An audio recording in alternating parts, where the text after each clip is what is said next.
बोलो भारत माता की, बोलो कांग्रेस पार्टी के, सोनिया गांधी के, राहुल गांधी के, मल्लिकार्जुन खड़गे जी के, सन्मान्य सिद्धरामಯ್ಯ डी.के. ಶಿವಕುಮಾರ್ ಗೆ, ಬೊಬ್ಬಿಲಿ ಪುಲಿ ಸುಧಾಕರ್ ಅವರಿಗೆ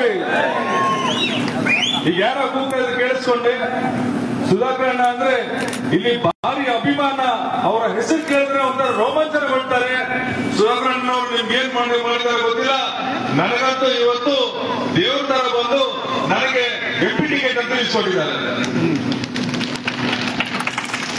ಬಂಧುಗಳೇ, ನಾನು NSY ಹಿನ್ನೆಲೆಯಿಂದ ಬಂದವನು.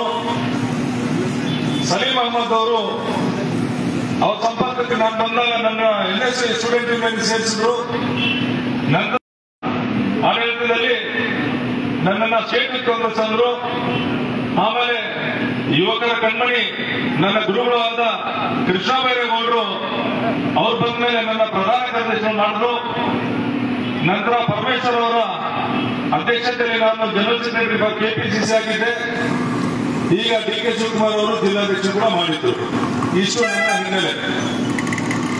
ನನಗೆ ಯಾವುದೋ ಒಂದು ಐಡಿಯಾ ಇರಲಿಲ್ಲ.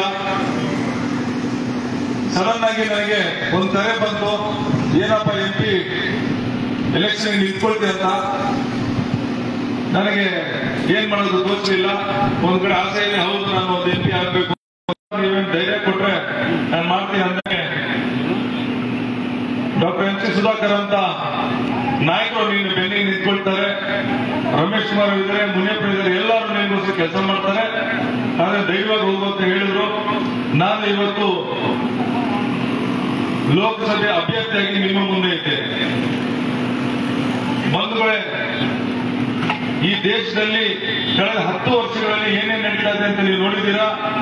ಏನು ಈ ಹಿಂದೆ NDA ಸರ್ಕಾರ ಭರವಸೆಗಳನ್ನು ಕೊಟ್ಟಿದ್ದು ಯಾವುದೂ ಈಡೇರಿಸಿಲ್ಲ. ಅದ್ರ ಬದಲಿಗೆ ಇರೋ ಕೆಲಸನೂ ಕಿತ್ಕೊಂಡು ನಮ್ಗೆ ಕೆಲಸ ಕೊಡ್ತಾ ಇದ್ದಂತ ಸಂಸ್ಥೆಗಳನ್ನು ಮಾಡಿಕೊಂಡು ಈ ದೇಶವನ್ನು ದಿವಾಳಿ ಅಂತ ತಗೊಂಡು ಹೋಗ್ತಾ ಇದ್ದಾರೆ. ನಾನು ಜಾಸ್ತಿ ಮಾತಾಡಕ್ಕೆ ಇಚ್ಛೆ ಪಡಲ್ಲ. ಪಾಪ ಹೊತ್ತರಿಂದ ನೀವೆಲ್ಲ ಕಾಯ್ತಾ ಇದ್ದೀರಾ. ನನ್ನನ್ನ ನೀವು ಆಶೀರ್ವಾದ ಮಾಡಿ ಕಳಿಸಿದ್ರೆ ನಿಮಗೇನು ಬರಬೇಕು ಸೆಂಟ್ರಲ್ ಗವರ್ಮೆಂಟ್ ಇಂದ ಕೆಲಸಗಳು, ಗವರ್ಮೆಂಟ್ ಫ್ಯಾಕ್ಟರಿಗಳು, ರೈತರಿಗೆ ನೀರಾವರಿ, ಇನ್ನೂ ಅನೇಕ ನನಗೆ ಡ್ರೀಮ್ಸ್ ಇದೆ ನಿಮಗೋಸ್ಕರ ಮಾಡಬೇಕು ಅಂತ. ಇದನ್ನೆಲ್ಲ ನಾನು ಮಾಡ್ತೀನಿ, ನಿಮ್ಮ ಜೊತೆ ಇರ್ತೀನಿ, ನಿಮ್ಮ ಅಣ್ಣ ತಮ್ಮನ ತರ ಇರ್ತೀನಿ. ನನಗೆ ಈ 26ನೇ ತಾರೀಕು ತಾವು ಕಾಂಗ್ರೆಸ್ ಪಕ್ಷಕ್ಕೆ ಒಂದು ಮತ ಕೊಟ್ಟು ನನ್ನ ಜಯಿಸಬೇಕಂತ ಹೇಳಿ ನಾನು ಈ ಮೂಲಕ ಕೇಳ್ಕೊಳ್ತಾ ಇದ್ದೀನಿ. ಜೈ ಹಿಂದ್, ಜೈ ಕಾಂಗ್ರೆಸ್. ಇದುವರೆಗೂ ಮಾತಾಡೋದ ಲೋಕಸಭಾ ಅಭ್ಯರ್ಥಿಯಾದಂತ ಗೌತಮಣ್ಣವರಿಗೆ ಧನ್ಯವಾದಗಳು. ಬಂಧುಗಳೇ, ಈಗ ನಮ್ಮ ನಿಮ್ಮೆಲ್ಲರ ನೆಚ್ಚಿನ ನಾಯಕರು ಮಧ್ಯದಲ್ಲಿ ಕ್ಷಮಿಸಬೇಕು. ಒಂದು ಅಡಚಣೆ, ನಮ್ಮ ಪಕ್ಕದ ಗ್ರಾಮದ ತಲಮಾರ ಗ್ರಾಮದ ಕಾಳಕನವರು ತಮಗೆಲ್ಲರಿಗೂ ತಿಳಿಪಡಿಸಿದ್ರು. ಅವರು ರೇಷ್ಮೆ ಇಲಾಖೆಯಲ್ಲಿ ಅಸಿಸ್ಟೆಂಟ್ ಡೈರೆಕ್ಟರ್ ಕೆಲಸ ಮಾಡಿದ್ರು, ನಿವೃತ್ತಿ ಹೊಂದಿದ್ದಾರೆ. ಈಗ ಧಾರಾವಾಹಿಯಾಗಿ ನಾವು ಕಾಂಗ್ರೆಸ್ ಪಕ್ಷಕ್ಕೆ ಅವರನ್ನ ಬರ್ಮಾಡ್ಕೊಳ್ತಾ ಇದ್ದೀವಿ ನಮ್ಮ ನಾಯಕರಾದ MC ಸುಧಾಕರ್ ರೆಡ್ಡಿ ಅವ್ರ ಮುಖಾಂತರ.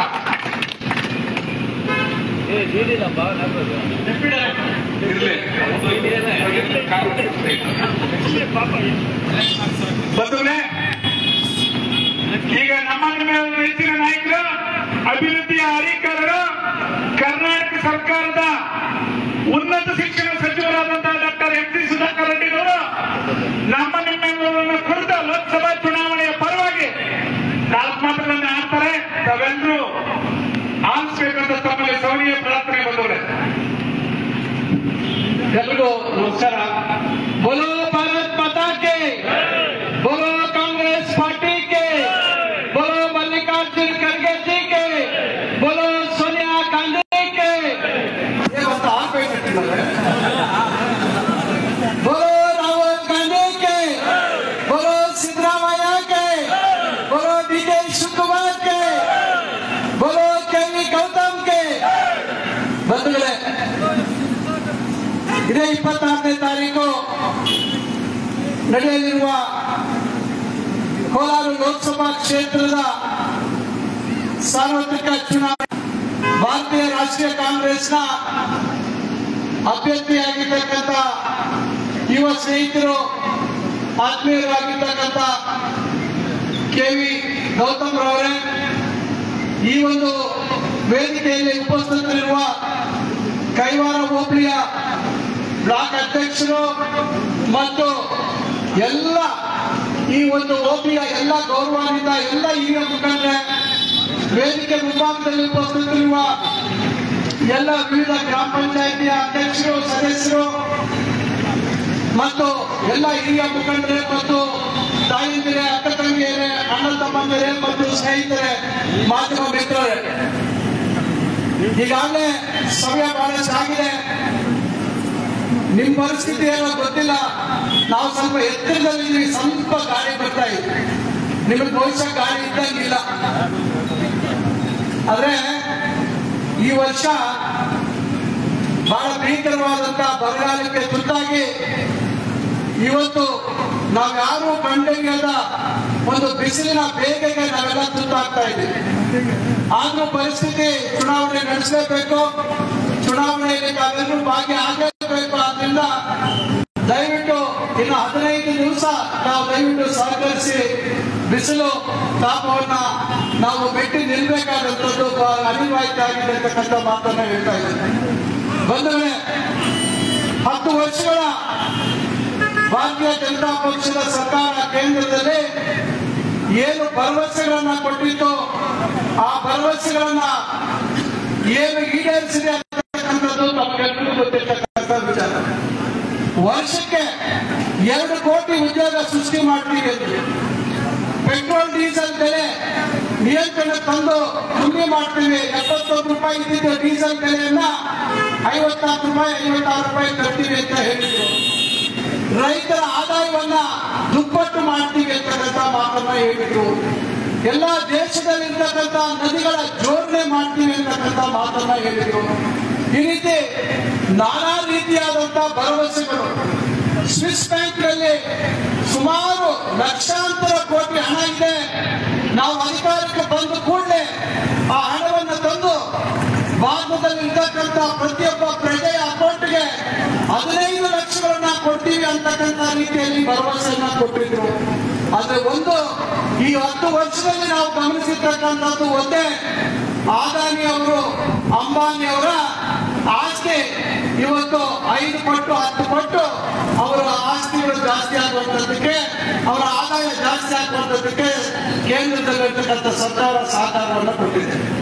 ನಾನು ಒಂದು ಈ ಸಂದರ್ಭದಲ್ಲಿ ಕೇಳಿ ಬಯಸ್ತೇನೆ, 70 ವರ್ಷಗಳಲ್ಲಿ ಕಾಂಗ್ರೆಸ್ ಸರ್ಕಾರ ಮಾಡದೇ ಇರುವಂತದ್ದನ್ನ ನಾವು ಮಾಡ್ಬಿಟ್ವಿ ಅಂತ ಪದೇ ಪದೇ ಮಾತಾಡ್ತಾ ಇದ್ದಾರೆ. ನಾನು ತಮ್ಗೆಲ್ಲರಿಗೂ ಕೇಳೋದಿಷ್ಟೇ, 1947ನೇ ಇಸ್ವಿಯಲ್ಲಿ ಸ್ವತಂತ್ರ ಭಾರತವಾಗಿ ಹೊಂದಿದಂತ ನಮ್ಮ ದೇಶ ಜಾತ್ಯತೀತ ತತ್ವಗಳಡಿಯಲ್ಲಿ ಹಿಂದೂ, ಮುಸಲ್ಮಾನರು, ಬೌದ್ಧರು, ಕ್ರಿಶ್ಚಿಯನ್ರು, ಸಿಖ್ಖರು, ಎಲ್ಲ ಜೈನರು ಎಲ್ಲರೂ ಒಟ್ಟಿಗೆ ಈ ದೇಶದಲ್ಲಿ ಅಣ್ಣ ತಮ್ಮಂದರಾಗಿ ಬಾಳ್ಬೇಕಂತಕ್ಕಂಥ ತೀರ್ಮಾನ ಮಹಾತ್ಮ ಗಾಂಧಿ ಅವರು ಮಾಡಿದ ಮೇಲೆ ಬಾಬಾ ಸಾಹೇಬ್ ಅಂಬೇಡ್ಕರ್ ಅವರು ಕೊಟ್ಟಿರ್ತಕ್ಕಂಥ ಸಂವಿಧಾನದ ಅಡಿಯಲ್ಲಿ ಒಂದು ಪ್ರಜಾಪ್ರಭುತ್ವದ ಇಡೀ ಪ್ರಪಂಚದಲ್ಲಿ ಒಂದು ದೊಡ್ಡ ಪ್ರಜಾಪ್ರಭುತ್ವದ ರಾಷ್ಟ್ರವಾಗಿ ನಾವು ನಮ್ಮ ಒಂದು ನಡಿಗೆಯನ್ನ ಪ್ರಾರಂಭ ಮಾಡಿದ್ವಿ. ಅವತ್ತು ಸ್ಥಾಪನೆ ಮಾಡಿರ್ತಕ್ಕಂಥ ಹಲವಾರು ಸಂಸ್ಥೆಗಳು, ಸ್ಥಾಪನೆ ಮಾಡಿರ್ತಕ್ಕಂಥ ಯಶಸ್ವಿಯಾಗಿ ನಿರ್ಮಾಣ ಮಾಡಿರ್ತಕ್ಕಂಥ ಅಣೆಕಟ್ಟುಗಳು, ಇನ್ನ ನಾನಾ ರೀತಿಯಾದಂತ ಇವತ್ತು ಪಬ್ಲಿಕ್ ಎಂಟರ್ಪ್ರೈಸಸ್ ಅಂತ ಹೇಳಿ ಕರಿತೀವಿ, ದೊಡ್ಡ ದೊಡ್ಡ ಕೈಗಾರಿಕೆಗಳು, ಇವೆಲ್ಲ ಅವತ್ತು ದೂರದೃಷ್ಟಿ ಇಟ್ಕೊಂಡು ಪ್ರಾರಂಭ ಮಾಡಿದ್ರು. ಆದ್ರೆ ಈಗ ಅವ್ರು ಹೇಳ್ತಾರೆ, ಅವತ್ತು ಏನು ಕಾಂಗ್ರೆಸ್ ಪಕ್ಷ 45 ವರ್ಷ ಯಾವುದೇ ರೀತಿ ಅಭಿವೃದ್ಧಿ ಮಾಡಿಲ್ಲ, ನಾವು ಬಂದ ಮೇಲೆ ಅಭಿವೃದ್ಧಿ ಆಯ್ತು ಅಂತ ಹೇಳಿ ಮಾತಾಡ್ತಾರೆ. ಒಂದು ತಮಗೆ ಕೇಳಿ ಬಯಸ್ತೇನೆ, ನಾವು ಇವತ್ತು ಮನೆ ಕಟ್ಟಲಿಕ್ಕೆ ಹೋಗ್ತೇವೆ.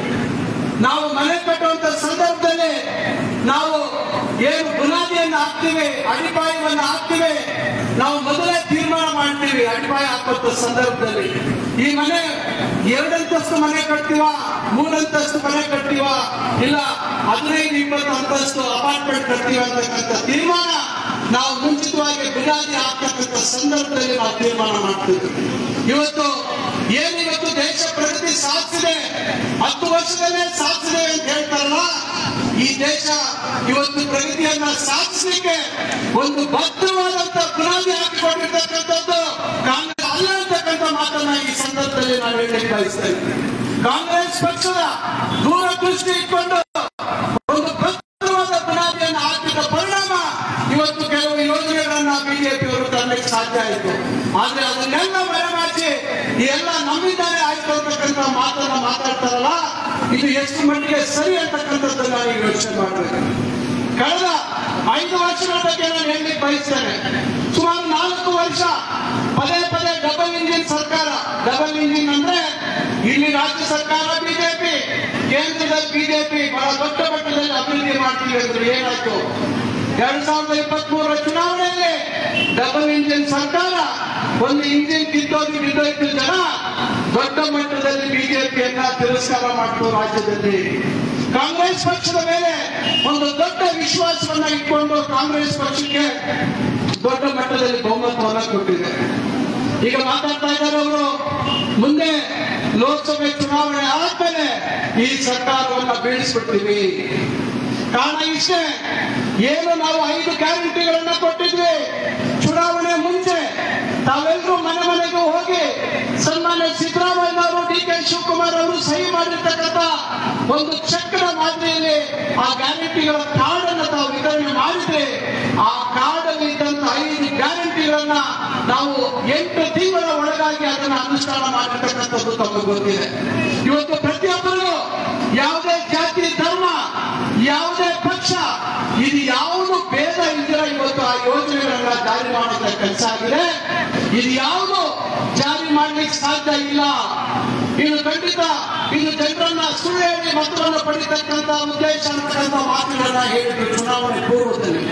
ಆದ್ರೆ ಚುನಾವಣೆಯಲ್ಲಿ ಈ ರಾಜ್ಯದ ಜನ, ವಿಶೇಷವಾಗಿ ಮಹಿಳೆಯರು ಕಾಂಗ್ರೆಸ್ ಪಕ್ಷದ ಜೊತೆ ನಿಂತು ಕಾಂಗ್ರೆಸ್ ಪಕ್ಷಕ್ಕೆ ಆಶೀರ್ವಾದವನ್ನು ಮಾಡಿದ ಫಲವಾಗಿ ಆ 5 ಗ್ಯಾರಂಟಿಗಳನ್ನ ಕೇವಲ 8 ತಿಂಗಳಲ್ಲಿ ಅನುಷ್ಠಾನ ಮಾಡುವುದಕ್ಕೆ ಸನ್ಮಾನ್ಯ ಮುಖ್ಯಮಂತ್ರಿಗಳಾಗಿರ್ತಕ್ಕಂಥ ಸಿದ್ದರಾಮಯ್ಯ ಅವರು ಮತ್ತು DK ಶಿವಕುಮಾರ್ ಅವರು ಉಪಮುಖ್ಯಮಂತ್ರಿಗಳು ಅವರಿಬ್ಬರು ಸಾರಥ್ಯದಲ್ಲಿ ಇವತ್ತು ಅನುಷ್ಠಾನ ಮಾಡಿರ್ತಕ್ಕಂಥದ್ದು ತಮಗೆ ಗೊತ್ತಿದೆ. ಈ ಅನುಷ್ಠಾನ ಮಾಡಿರ್ತಕ್ಕಂಥ ಕಾರ್ಯಕ್ರಮಗಳು ಯಶಸ್ವಿಯಾಗಿ ಜನರಿಗೆ ತಲುಪಿದೆ ಅಂತಕ್ಕಂಥದ್ದನ್ನ ಮನಗಂಡಂತ ಬಿಜೆಪಿ ಇದೇ ರೀತಿ ಕಾಂಗ್ರೆಸ್ ಪಕ್ಷದ ಕಾರ್ಯಕ್ರಮಗಳು ಜನಕ್ಕೆ ತಲುಪಿದ್ರೆ ಮುಂದೆ ನಮಗೆ ಭವಿಷ್ಯತ್ತು ಇಲ್ಲ ಅಂತಕ್ಕಂಥದ್ದನ್ನ ಮನಗಂಡು ನಾವು ಈ ಲೋಕಸಭೆ ಚುನಾವಣೆ ಆದ್ಮೇಲೆ ಈ ಬಹುಮತ ಇರ್ತಕ್ಕಂಥ ಕಾಂಗ್ರೆಸ್ ಪಕ್ಷವನ್ನ ಕೆಳಗೆ ಇಳಿಸ್ತೀವಿ ಅಂತಕ್ಕಂಥ ಮಾತುಗಳನ್ನ ಸನ್ಮಾನ್ಯ ಕುಮಾರಸ್ವಾಮಿ ಅವರ ಬಾಯಲ್ಲಿ ಹೇಳ್ಕೊಂಡಿರ್ತಕ್ಕಂಥ ಕೆಲಸವನ್ನ ಮಾಡ್ತಾ ಇದ್ದಾರೆ. ಬಂಧುಗಳೇ, ಅರ್ಥ ಮಾಡ್ಕೊಳ್ಳಿ, ಇವರ ಉದ್ದೇಶ ಇಷ್ಟೇ.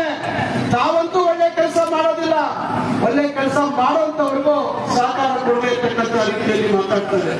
ನಾನು ತಮ್ಮೆಲ್ಲರೂ ಮನವಿ ಮಾಡ್ತಕ್ಕಂಥದ್ದು ಇಷ್ಟೇ, ಇಲ್ಲಿರ್ತಕ್ಕಂಥ ಮಹಿಳೆಯರಿಗೆ, ಇಲ್ಲಿರ್ತಕ್ಕಂಥ ನಮ್ಮ ಮುಖಂಡರಿಗೆ, ಈಗ ತಾವು ಕಳೆದ ವರ್ಷ ಚುನಾವಣೆಗೆ ಮುಂಚಿತವಾಗಿ ಯಾವ ರೀತಿ ಮನೆಗೂ ಹೋಗಿ ಗ್ಯಾರಂಟಿ ಕಾರ್ಡ್ಗಳನ್ನು ಕೊಟ್ಟು ಅವರ ವಿಶ್ವಾಸವನ್ನ ಗಳಿಸ್ತಕ್ಕಂಥ ಕೆಲಸ ಮಾಡಿದ್ರೆ, ಇವತ್ತು ಮತ್ತೊಮ್ಮೆ ತಾವು ಧೈರ್ಯವಾಗಿ ತಮ್ಮ ತಲೆ ಮೇಲೆ ಎತ್ಕೊಂಡು ನೇರವಾಗಿ ಮನೆಗಳಿಗೆ ಹೋಗಿ, ಅಕ್ಕ, ಅಮ್ಮ ನೋಡಿ, ಹಿಂದೆ ನಾವು ಹೇಳಿದ್ವಿ, ನೆನಪು ಮಾಡ್ಕೊಳ್ಳಿ, 10 ತಿಂಗಳಿದೆ ನಿಮ್ಗೆ ಭರವಸೆ ಕೊಟ್ಟಂತೆ ನಾವು ಅನ್ಕೊಂಡಿದ್ದೇವೆ. ಈಗ ಮತ್ತೆ ಕೇಂದ್ರದಲ್ಲಿ ಮತ್ತೆ ನಮ್ಮ ಸರ್ಕಾರ ಬರಬೇಕಾಗುತ್ತೆ. 25 ಗ್ಯಾರಂಟಿಗಳನ್ನ ಇವತ್ತು ನಮ್ಮ ಕೇಂದ್ರದಲ್ಲಿ ನಮ್ಮ ಆಲ್ ಇಂಡಿಯಾ ಕಾಂಗ್ರೆಸ್ ಕಮಿಟಿಯವರು ಉತ್ತಮವಾದಂತಹ ಒಂದು ಈ ದೇಶದ ಪ್ರಗತಿಗೆ, ಈ ದೇಶದಲ್ಲಿರ್ತಕ್ಕಂಥ ದೀನ ದಲಿತರಿಗೆ, ಈ ದೇಶದಲ್ಲಿರ್ತಕ್ಕಂಥ ಅಲ್ಪಸಂಖ್ಯಾತರಿಗೆ, ಈ ದೇಶದಲ್ಲಿರ್ತಕ್ಕಂಥ ಹಿಂದುಳಿದ ವರ್ಗದವರಿಗೆ, ಈ ದೇಶದಲ್ಲಿರ್ತಕ್ಕಂಥ ಬಡವರಿಗೆ ಇವತ್ತು ಎಲ್ಲಾ ರೀತಿಯಲ್ಲಿ ಶೈಕ್ಷಣಿಕವಾಗಿ, ಆರ್ಥಿಕವಾಗಿ, ಕ್ರೀಡೆ ಮತ್ತು ಮಹಿಳಾ ಸಬಲೀಕರಣ, ಈಗೆಲ್ಲ ಹಲವಾರು ವಿಷಯಗಳನ್ನ ಗಮನದಲ್ಲಿಟ್ಟುಕೊಂಡು ಒಂದು ಉತ್ತಮವಾದಂತಹ ಪ್ರಣಾಳಿಕೆಯನ್ನ ಇವತ್ತು ಕೊಟ್ಟಿದ್ದಾರೆ.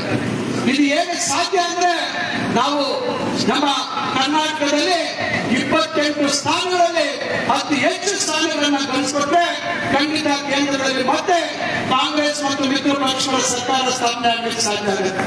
ಇದನ್ನ ತಾವೆಲ್ಲರೂ ಅರ್ಥ ಮಾಡ್ಕೊಳ್ಬೇಕು. ಮತ್ತೊಂದು ವಿಚಾರ, ನಮ್ಮ ತೆರಿಗೆ ನಮ್ಮ ಹಕ್ಕು. ಇತ್ತೀಚೆಗೆ ತಾವು ನೋಡಿದಿರ, ನಿನ್ನೆ ತಾನೇ ನಿಮ್ಮೆಲ್ಲರ ಆತ್ಮೀಯರು, ತಮ್ಮ ಈ ಭಾಗದ ಹಳೆಯ ಶಾಸಕರು, ಈಗಿನ ಕಂದಾಯ ಮಂತ್ರಿಗಳಾಗಿರ್ತಕ್ಕಂಥ ಕೃಷ್ಣ ಬೈರೇಗೌಡರು ಕೇಂದ್ರದಲ್ಲಿರ್ತಕ್ಕಂಥ ಹಣಕಾಸು ಸಚಿವರಿಗೆ ಆಹ್ವಾನ ಕೊಟ್ಟರು.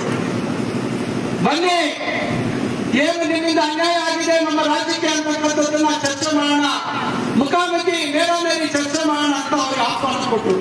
ಬಂದ್ರ ಅವರು ಕಾಯ್ಕೊಂಡು ಕೂತಿದ್ರು ಗಾಂಧಿ ಭವನದಲ್ಲಿ, ಬರಲೇ ಇಲ್ಲ. ಅವರು ಪ್ರತ್ಯೇಕವಾಗಿ ಅವರು ಪತ್ರಿಕಾ ಹೇಳಿಕೆಯನ್ನು ಕೊಟ್ಟು ಹೊರಬಿಟ್ರು.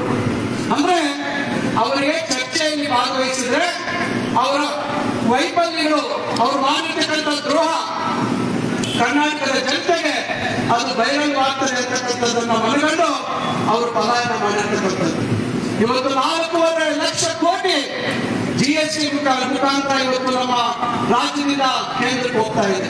ಅದರಿಂದ ಏನ್ ಕೊಡ್ತಾ ಇದ್ದಾರೆ ಯೋಚನೆ ಮಾಡಿ. ಮಾತಾಡಿದ್ರೆ ಮನೆ ಮನೆಗೆ ನಲ್ಲಿ ಅಂತಾರೆ. ಸ್ವಾಮಿ, ಜಲ್ ಜೀವನ್ ಮಿಷನ್ ಇವತ್ತು ತಾವು ಕೊಡ್ತಾ ಇರ್ತಕ್ಕಂಥದ್ದು ಕೇವಲ 45% ಹಣ ಮಾತ್ರ. 55% ರಾಜ್ಯ ಸರ್ಕಾರದ ಪಾಲಿಗೆ. ಅದನ್ನ ಅರ್ಥ ಮಾಡ್ಕೋಬೇಕು ನೀವು. 100ಕ್ಕೆ 100 ನೀವು ಜಲ್ ಜೀವನ್ ಮಿಷನ್ ಅಲ್ಲಿ ನೀವು ಹಣ ಕೊಡ್ತಾ ಇಲ್ಲ, ಇದನ್ನ ಅರ್ಥ ಮಾಡ್ಕೋಬೇಕು. ಆ 45% ಕೂಡ ಕರ್ನಾಟಕದ ಜನತೆ ಕಟ್ಟಿರ್ತಕ್ಕಂಥ ಟ್ಯಾಕ್ಸ್ ತಾವು ಕೇಂದ್ರಕ್ಕೆ ತೆಗೆದುಕೊಂಡು ಹೋಗಿರ್ತಕ್ಕಂಥದ್ದು ಕೊಡ್ತಾ ಇದ್ದೀರಾ ವಿನ ನೀವೇನು ನೇರವಾಗಿ 100ಕ್ಕೆ 100 ಕೇಂದ್ರದ ಅನುದಾನದಲ್ಲಿ ಕೊಡ್ತಾ ಇಲ್ಲ. ಅದು ಕೂಡ ಚುನಾವಣೆ ಆದ್ಮೇಲೆ, ನಾನು ಇಲ್ಲಿ ಭಾಗದಲ್ಲಿ ಶಾಸಕರಾದ್ಮೇಲೆ, ನಾನು ಮಂತ್ರಿ ಆದ್ಮೇಲೆ ಇಡೀ ಜಿಲ್ಲೆಯಲ್ಲಿ, ರಾಜ್ಯದಲ್ಲಿ ಅತಿ ಹೆಚ್ಚಿನ ಒಂದು ಶೇಕಡಾವಾರು ಜಲ್ ಜೀವನ್ ಮಿಷನ್ ಕಾರ್ಯಕ್ರಮ ಅನುಷ್ಠಾನ ಮಾಡೋದಕ್ಕೆ ಪ್ರಯತ್ನ ಪಟ್ವಿ. ಚಿಂತಾಮಣಿಯಲ್ಲಿ 232 ಕೋಟಿ ರೂಪಾಯಿಯಷ್ಟು ಜಲ್ ಜೀವನ್ ಮಿಷನ್ ಒಂದು ಏನು ಮನೆ ಮನೆಗೆ ನಲ್ಲಿ ಆಗ್ತಕ್ಕಂಥ ಕಾರ್ಯಕ್ರಮಕ್ಕೆ ಟೆಂಡರ್ ಪ್ರಕ್ರಿಯೆಗಳನ್ನ ಮಾಡಿಸಿ ಇವತ್ತು 99% ಇವತ್ತು ಎಲ್ಲಾ ಗ್ರಾಮಗಳಲ್ಲೂ ಪ್ರಾರಂಭವಾಗಿದೆ. ಕೇವಲ ಒಂದು 4-5 ಗ್ರಾಮಗಳಲ್ಲಿ ಬಹುಶಃ ಕೈವಾರದಲ್ಲಿ ಪೆಂಡಿಂಗ್ ಇರಬೇಕು ಅಂತ ಕಾಣ್ತದೆ. ದೊಡ್ಡ ದೊಡ್ಡ ಕಾರ್ಯಕ್ರಮಗಳು 1 ಕೋಟಿಗಿಂತ ಹೆಚ್ಚು ಏನು ಅನುದಾನ ಖರ್ಚು ಮಾಡುವಂತ ಗ್ರಾಮಗಳಿಗೂ ಚೀಫ್ ಇಂಜಿನಿಯರ್ ಅದಕ್ಕೆ ಟೆಂಡರ್ ಮಂಜೂರಾತಿ ಹೋಗಿದೆ. ನಮ್ಮ ಏನಿವತ್ತು ಕೋಡ್ ಆಫ್ ಕಾಂಡಕ್ಟ್ ಚುನಾವಣೆ ನೀತಿ ಸಂಹಿತೆ ಅದು ಮುಗಿದ ನಂತರ ಇಲ್ಲೂ ಕೂಡ ಕೆಲಸ ಪ್ರಾರಂಭ ಆಗುತ್ತೆ. ಇದನ್ನ ಯೋಚನೆ ಮಾಡಬೇಕು. ಸಂಪೂರ್ಣವಾಗಿ ಎಲ್ಲ ನೀವೇ ಮಾಡಿದ್ದು ಅಂತ ಕೇಳಬೇಡಿ. ಇದನ್ನ ಈ ರೀತಿ ನಾನಾ ವಿಚಾರಗಳನ್ನ ಸುಳ್ಳು ಹೇಳ್ತಕ್ಕಂಥ ಕೆಲಸಗಳನ್ನ ಮಾಡ್ತಾರೆ. ಅದರಿಂದ ನಾನು ತಮ್ಗೆ ಹೇಳ್ತಕ್ಕಂಥದ್ದು, ಹಿಂದೆ ಮನಮೋಹನ್ ಸಿಂಗ್ ಅವರಿದ್ದಂತ ಕಾಲದಲ್ಲಿ ಹಲವಾರು ಕಾರ್ಯಕ್ರಮಗಳನ್ನ ಇವತ್ತು ನಮ್ಮ ದೇಶದಲ್ಲಿ ಮಾಡಿರ್ತಕ್ಕಂಥದ್ದು ತಮಗೆ ಗೊತ್ತಿದೆ. ಇವತ್ತು ಉದಾಹರಣೆಗೆ ನಮ್ಮಲ್ಲಿರ್ತಕ್ಕಂಥ ಹಲವಾರು ಹೈವೇಗಳು ಅಟಲ್ ಬಿಹಾರಿ ವಾಜಪೇಯಿ ಅವರು ಪ್ರಾರಂಭ ಮಾಡಿದ್ದನ್ನ 10 ವರ್ಷಗಳು ದೊಡ್ಡ ಮಟ್ಟದಲ್ಲಿ ಅದನ್ನ ವಿಸ್ತರಣೆ ಮಾಡಿಕೊಂಡು ಹೋದಂಥದ್ದು ಮನಮೋಹನ್ ಸಿಂಗ್ ಸರ್ಕಾರ. ನಾವು ಯಾವ್ದು ಆ ರೀತಿ ಜನಕ್ಕೆ ಉಪಯೋಗ ಆಗತಕ್ಕಂಥ ಕಾರ್ಯಕ್ರಮಗಳನ್ನ ಯಾರು ನಿಲ್ಲಿಸಲಿಲ್ಲ. ಇದನ್ನ ನೀವು ಅರ್ಥ ಮಾಡ್ಕೋಬೇಕು. ನೀವು ಮಾತಾಡೋದೇನಂದ್ರೆ ಎಲ್ಲ ನೀವೇ ಮಾಡಿ ಅಂತಕ್ಕಂಥ ರೀತಿಯಲ್ಲಿ ಮಾತಾಡ್ತಾ ಇದ್ದೀರ. ಅದರಿಂದ ನಾನು ತಾವೆಲ್ಲ ವಿನಂತಿಸಿಕೊಳ್ಳೋದಿಷ್ಟೇ, ಕಳೆದ ಬಾರಿ 28 ಸ್ಥಾನಗಳಲ್ಲಿ ಕಾಂಗ್ರೆಸ್ ಒಂದೇ ಒಂದು ಸ್ಥಾನ ಇತ್ತು, JDS ಒಂದಿತ್ತು, ಒಂದು ಇಂಡಿಪೆಂಡೆಂಟ್ ಇತ್ತು. 25 ಜನ ಬಿಜೆಪಿ ಅವರು ಗೆದ್ದಿದ್ರು. ಆ ಬಿಜೆಪಿ ಅವರು ಗೆದ್ದಂತವರು ಎಷ್ಟು ಬಾರಿ ಲೋಕಸಭೆಯಲ್ಲಿ ಕರ್ನಾಟಕ ರಾಜ್ಯಕ್ಕೆ ಆಗ್ತಾ ಇರ್ತಕ್ಕಂಥ ಅನ್ಯಾಯದ ಬಗ್ಗೆ ಮಾತಾಡಿದ್ದಾರೆ. ದಯವಿಟ್ಟು ಇದನ್ನ ಗಮನಿಸಬೇಕಾಗತ್ತೆ. ಈಗ ಅವರ ಸಂಖ್ಯೆ ಎಷ್ಟಾಗಿದೆ ಅಂದ್ರೆ, ಏನಿವತ್ತು ಚುನಾವಣೆಯಲ್ಲಿ ಹೊಂದಾಣಿಕೆ ಮಾಡ್ಕೊಂಡಿದ್ದಾರೆ, ಅವಕಾಶವಾದ ರಾಜಕಾರಣವನ್ನ JDS ನವರು ಮಾಡ್ತಾ ಇದ್ದಾರೆ. ಆ ಹೊಂದಾಣಿಕೆ ಫಲ ಇವತ್ತು 27 ಜನ ಲೋಕಸಭಾ ಸದಸ್ಯರು ಅವರಿದ್ದಾರೆ. ಯಾರಾದ್ರೂ ಒಬ್ರು ಮಾತಾಡಿದ್ರ? ಅದರಿಂದ ನಾನು ತಮ್ಮಲ್ಲಿ ಕಳ್ಕೊಳ್ಳೋ ಪ್ರಯತ್ನ ಮಾಡೋದು, ಲೋಕಸಭೆಯಲ್ಲಿ ನಮ್ಮ ಧ್ವನಿ ಎತ್ತಬೇಕಾದ್ರೆ ಕರ್ನಾಟಕದಿಂದ ಅತಿ ಹೆಚ್ಚಿನ ಸಂಖ್ಯೆಯಲ್ಲಿ ಲೋಕಸಭಾ ಸದಸ್ಯರನ್ನ ನಾವು ಡೆಲ್ಲಿಗೆ ಕಳಿಸಬೇಕು. ಡೆಲ್ಲಿಯಲ್ಲಿ ಯಾವುದೇ ಸರ್ಕಾರ ಇರಲಿ, ನಾಳೆ ನಮ್ಮ ಸರ್ಕಾರನೇ ಬರಲಿ, ಇಲ್ಲ ಬೇರೆ ಇನ್ನೊಂದು ಬರಲಿ, ಆದ್ರೆ ಅಲ್ಲಿ ಧ್ವನಿ ಎತ್ತತಕ್ಕಂಥದ್ದಕ್ಕೆ ನಮಗೆ ಬಲ ಇರಬೇಕು. ನಮ್ಮಲ್ಲಿ ಹೆಚ್ಚು ಜನ ಲೋಕಸಭಾ ಸದಸ್ಯರನ್ನ ಗೆಲ್ಲಿಸತಕ್ಕಂಥದ್ದಾಗಬೇಕು. ಅದರಿಂದ ಇವತ್ತು ಪಕ್ಷ ಒಬ್ಬ ಸಂಘಟನೆಯಿಂದ ಬಂದಿರತಕ್ಕಂಥ ಯುವಕ, ಕೆಳ ಹಂತದಿಂದ ಬಂದಿರತಕ್ಕಂಥ ಯುವಕ, ಕಾಂಗ್ರೆಸ್ ಪಕ್ಷಕ್ಕೆ ನಿಷ್ಠಾವಂತವಾಗಿರ್ತಕ್ಕಂಥ ಒಬ್ಬ ಯುವಕನನ್ನ, ಒಬ್ಬ ವಿದ್ಯಾವಂತರನ್ನ ಇವತ್ತು KV ಗೌತಮ್ ಅವರನ್ನ ನಮ್ಮ ಅಭ್ಯರ್ಥಿಯಾಗಿ ನಮ್ಮ ಮುಂದೆ ನಿಲ್ಲಿಸಿದ್ದಾರೆ. ನಾನು ತಮ್ಮೆಲ್ಲರನ್ನ ವಿನಂತಿಸ್ಕೊಳ್ತೇನೆ, ಇವತ್ತು ನಮ್ಮೆಲ್ಲರ ಜವಾಬ್ದಾರಿ. ಒಂದು ತಮಗೆ ಮಾಹಿತಿಯನ್ನ ಕೊಡ್ತೇನೆ, ದಯವಿಟ್ಟು ಇದನ್ನ ಗಮನಿಸಿ. 52ನೇ ಇಸ್ವಿಯಿಂದ ಲೋಕಸಭೆ ಚುನಾವಣೆಗಳಲ್ಲಿ ಕೇವಲ 2 ಬಾರಿ ಬೇರೆ ಪಕ್ಷದವರು ಗೆದ್ದಿರ್ತಕ್ಕಂಥದ್ದು. ಕಳೆದ 5 ವರ್ಷಗಳ ಹಿಂದೆ ಮತ್ತು ಹಿಂದೆ ವೆಂಕಟೇಶ್ ಅವರು, ಡಾಕ್ಟರ್ ವೆಂಕಟೇಶ್ ಅವರು 84ನೇ ಇಸ್ವಿಯಲ್ಲಿ ಗೆದ್ದಿದ್ದಾರೆ. ಇಂದಿರಾ ಗಾಂಧಿ ಅವರ ಮರಣ ನಂತರ ಅದು ಬಿಟ್ಟರೆ ಬೇರೆ ಪಾರ್ಟಿಯವರು ಗೆದ್ದಿರಲಿಲ್ಲ. ಆದರೆ ಚಿಂತಾಮಣಿ ವಿಧಾನಸಭಾ ಕ್ಷೇತ್ರಕ್ಕೆ ಸಂಬಂಧಪಟ್ಟಂತೆ ತಮ್ಮೆಲ್ಲರ ಆಶೀರ್ವಾದ, ತಾವೆಲ್ಲರೂ ನಮ್ಮ ಏನು ಜೊತೆಯಲ್ಲಿ ನಮ್ಮ ತಂದೆಯವ್ರ ಜೊತೆ ಇರ್ಬೋದು, ನನ್ನ ಜೊತೆಯಲ್ಲಿ ಇರ್ಬೋದು, ಯಾರು ಕುಡಿಸ್ಕೊಂಡಿದ್ರೆ ನಾವು ಯಾರಿಗೆ ಬಹಿರಂಗವಾಗಿ ಬೆಂಬಲ ಕೊಟ್ಟಿದೀವೋ ಅವ್ರಿಗೆ ಮಾತ್ರ ಚಿಂತಾಮಣಿಯಲ್ಲಿ ಬಹುಮತ ಬಂದಿದೆ. ದಯವಿಟ್ಟು ಇದನ್ನು ಅರ್ಥ ಮಾಡ್ಕೊಳ್ಳಿ. ಇದು ಲೋಕಸಭೆ, ನೀವು ಫಲಿತಾಂಶದ ಪಟ್ಟಿ ತಗೊಳ್ಳಿ. ನೀವು ಯಾರಿಗೆ ಬೆಂಬಲ ಕೊಟ್ಟಿದ್ದೀವಿ ಅವ್ರಿಗೆ ಮಾತ್ರ ಬಹುಮತ ಬಂದಿರತಕ್ಕಂಥದ್ದು ಚಿಂತಾಮಣಿ ವಿಧಾನಸಭಾ ಕ್ಷೇತ್ರದಲ್ಲಿ. ಆದ್ರಿಂದ ನಾನು ತಮ್ಮೆಲ್ಲರನ್ನು ವಿನಂತಿಸಿಕೊಳ್ತೇನೆ, ನನಗೆ 30,000 ಸರಿಸುಮಾರು 29,057 ಮತಗಳನ್ನ ನಾವು ನನಗೆ ಬಹುಮತವನ್ನು ಕೊಟ್ಟು ಗೆಲ್ಲಿಸಿಕೊಟ್ಟಿದ್ದೀರ. ತಮ್ಮೆಲ್ಲರ ಆಸೆಯಂತೆ ಶಾಸಕರಾಗಿ ಆಯ್ಕೆಯಾದೆ. ಪಕ್ಷ ನಮ್ಮ ಒಂದು ಸೇವೆಯನ್ನ ಗುರುತಿಸಿ ಜಿಲ್ಲೆಯಲ್ಲಿ ನಾವು ಪಕ್ಷದ ಹೆಚ್ಚು ಸ್ಥಾನಗಳು ಗಳಿಸುವುದಕ್ಕೆ ಮಾಡಿದಂತ ಪ್ರಯತ್ನವನ್ನು ಗುರುತಿಸಿ ನನ್ನನ್ನು ಮಂತ್ರಿಯಾಗಿ ತಮ್ಮೆಲ್ಲರ ಬಯಕೆಯಂತೆ ನನ್ನನ್ನು ಆಯ್ಕೆ ಮಾಡಿದ್ರು. ಉತ್ತಮ ಇಲಾಖೆಯನ್ನು ಕೊಟ್ಟಿದ್ದಾರೆ.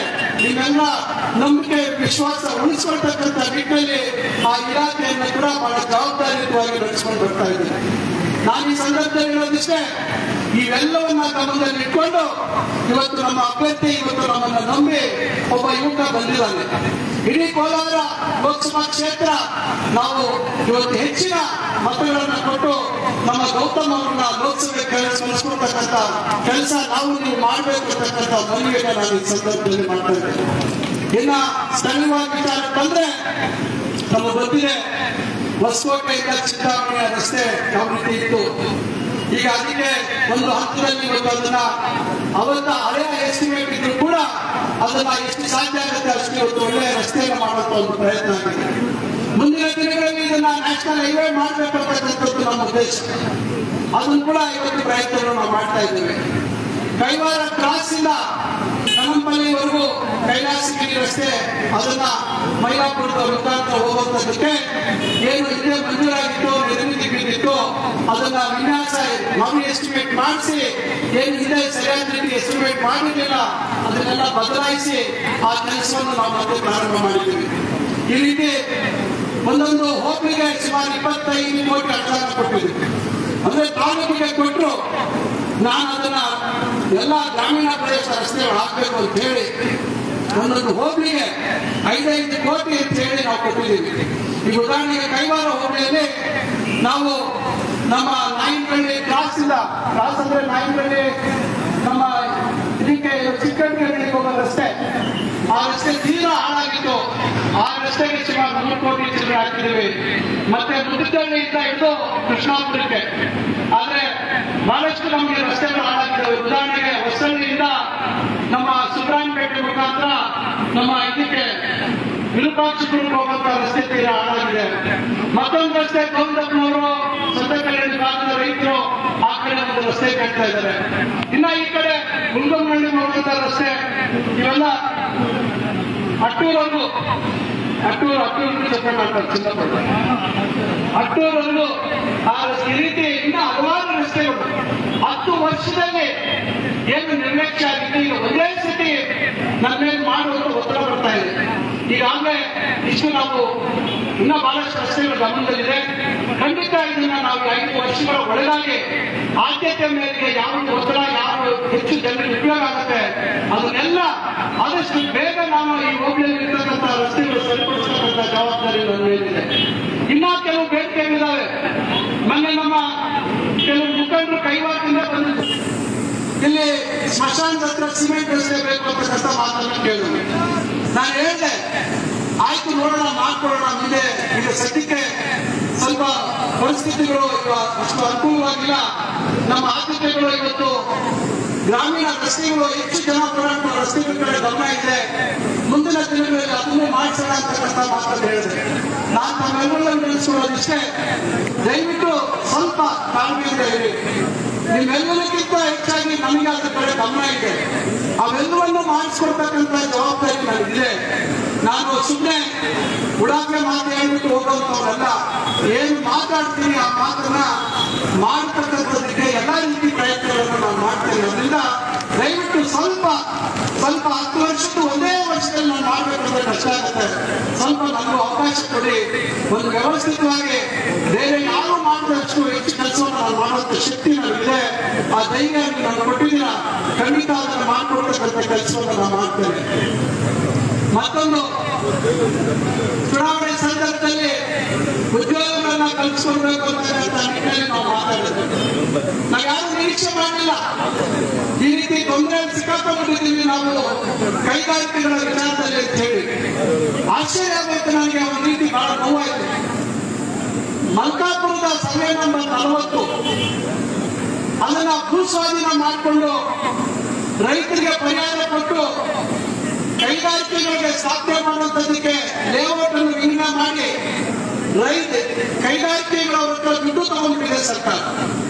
ಆದ್ರೆ ಈಗ ನೋಡಿದ್ರೆ ರೈತರ ಭೂಮಿನೂ ಸೇರಿ ಸರ್ಕಾರಿ ಭೂಮಿನೂ ಸೇರಿ ಅದನ್ನ ಪರಿಭಾವಿಕ ಅರಣ್ಯ ಅಂದ್ರೆ ಡೀಮ್ಡ್ ಫಾರೆಸ್ಟ್ ಅಂತ ಹೇಳಿ ಇವತ್ತು ಸುಪ್ರೀಂ ಕೋರ್ಟ್ ಅಲ್ಲಿ ಅದನ್ನ ಸಲ್ಲಿಕೆ ಮಾಡಿದ್ದಾರೆ.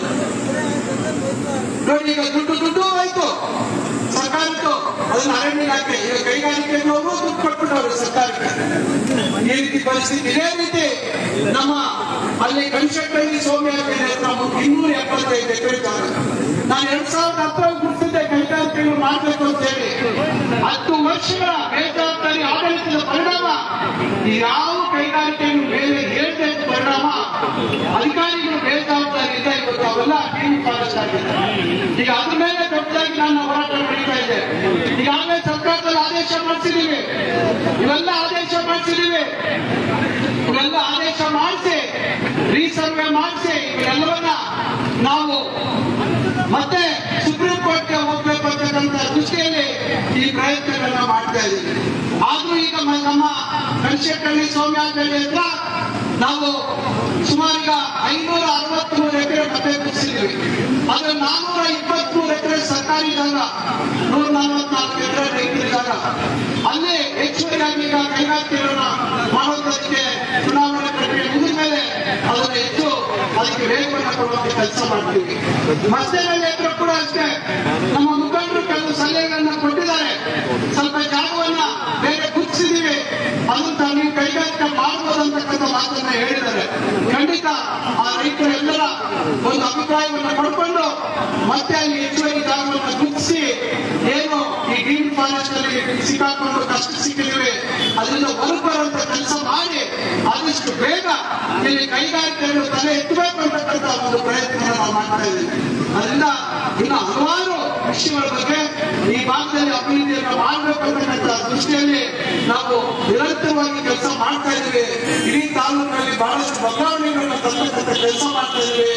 ವಿಶೇಷವಾಗಿ ಶಿಕ್ಷಣ ಕ್ಷೇತ್ರದಲ್ಲಿ ಹೆಚ್ಚು ಬದಲಾವಣೆ ತರುವಂತದಕ್ಕೆ ಈಗಾಗಲೇ ಸುಮಾರು ಕೋಟ್ಯಾಂತರ ರೂಪಾಯಿ ಹಣ ನಾವು ತಂದಿದ್ದೀವಿ. ಈಗಾಗಲೇ ತಮಗೆ ಗೊತ್ತಿದೆ. ಇಂತಹ ಒಂದು ಪರಿಸ್ಥಿತಿಯಲ್ಲೂ ಕೂಡ ಬುದ್ಧಿವಂತಿಕೆಯಿಂದ ಇಂಜಿನಿಯರಿಂಗ್ ಕಾಲೇಜು ಈ ವರ್ಷ ಪ್ರಾರಂಭ ಆಗ್ತದೆ.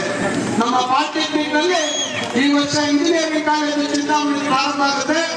ಬರ್ತಕ್ಕಂಥ ದಿನಗಳಲ್ಲಿ ಹೊಸ ಕಟ್ಟಡ ಕಟ್ಟಿದ ಮೇಲೆ ಅಲ್ಲಿಗೆ ಸ್ಥಳಾಂತರ ಮಾಡುವಂತ ಕೆಲಸವನ್ನು ಮಾಡ್ತಾ ಇದ್ದೀವಿ. ಅದರಿಂದ ಈ ರೀತಿ ನಾನಾ ಅಭಿವೃದ್ಧಿ ಕೆಲಸಗಳನ್ನ ಕೈಗೆತ್ತಿಕೊಂಡಿದ್ದೀವಿ.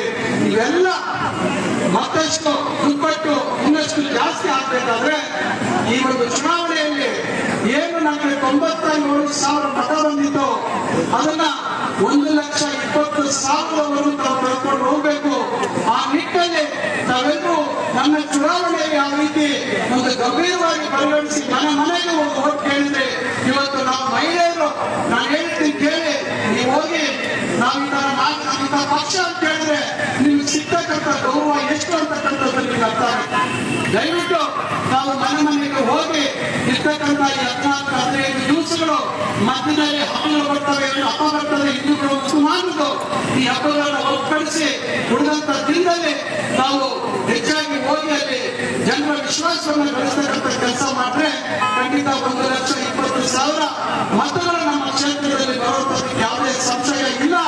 ಅತಿ ಹೆಚ್ಚಿನ ಬಹುಮತ ಪಡೆಯಲಿಕ್ಕೆ ಅವಕಾಶ ಇದೆ ಅಂತಕ್ಕಂಥ ಮಾತನ್ನ ಈ ಸಂದರ್ಭದಲ್ಲಿ ಹೇಳ್ತಾ, ನಮ್ಮ ಪಕ್ಷದ ಚಿಹ್ನೆ ಕೈ ಗುರುತು, ಹಸ್ತದ ಗುರುತಿನ ಅಡಿಯಲ್ಲಿ ಸ್ಪರ್ಧೆ ಮಾಡ್ತಾ ಇರ್ತಕ್ಕಂಥವ್ರು ನಮ್ಮ ಯುವ ಸ್ನೇಹಿತ ಕೆ.ವಿ.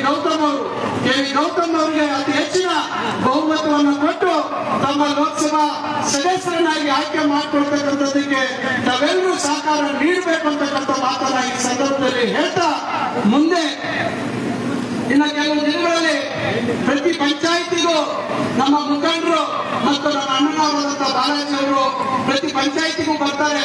ನಾವೆಲ್ಲರೂ ಹೆಚ್ಚಿನ ಸಂಖ್ಯೆಯಲ್ಲಿ ಭಾಗವಹಿಸಿ ನಮ್ಮ ಈ ಒಂದು ಚುನಾವಣೆ ಪ್ರಕ್ರಿಯೆಯಲ್ಲಿ ಪಾಲ್ಗೊಳ್ಬೇಕು ಅಂತಕ್ಕಂಥ ಮಾತನ್ನು ಹೇಳ್ತಾ ಇದ್ದೀನಿ. ನನಗೆ ಜವಾಬ್ದಾರಿ ಚಿಕ್ಕಬಳ್ಳಾಪುರದಲ್ಲೂ ಇದೆ, ಕೋಲಾರಲ್ಲೂ ಜವಾಬ್ದಾರಿ ಇದೆ. ಅದರಿಂದ ದಯವಿಟ್ಟು ನನ್ನ ಮೇಲೆ ಜಾಸ್ತಿ ಒತ್ತಡ ಇರೋದ್ರಿಂದ ತಾವೆಲ್ಲರೂ ಇದನ್ನು ಅರ್ಥ ಮಾಡ್ಕೋಬೇಕು ಅಂತಕ್ಕಂಥ ಮಾತನ್ನ ಈ ಸಂದರ್ಭದಲ್ಲಿ ಹೇಳ್ತಾ, ತಾವೆಲ್ಲರೂ ಸುಮಾರು 1 ಗಂಟೆ 12:30 ತಾವೆಲ್ಲ ಬಂದು ಕೂತಿದ್ದೀರಾ. ಸುಮಾರು ಗಂಟೆಗಳು ತಾವು ಕೂತಿದ್ದೀರಾ. ತಮ್ಮ ತಾಳ್ಮೆಗೆ ಮತ್ತೊಮ್ಮೆ ನನ್ನ ನಮಸ್ಕಾರಗಳು ತಿಳಿಸಿ, ತಮ್ಮೆಲ್ಲರಿಗೂ ಮತ್ತೆ ನನ್ನ ವಂದನೆಯನ್ನು ತಿಳಿಸಿ ನನ್ನ ಮಾತನ್ನು ಮುಗಿಸ್ತೇನೆ. ಜೈ ಹಿಂದ್, ಜೈ ಕಾಂಗ್ರೆಸ್, ಜೈ ಭಾರತ್ ಮಾತಾ.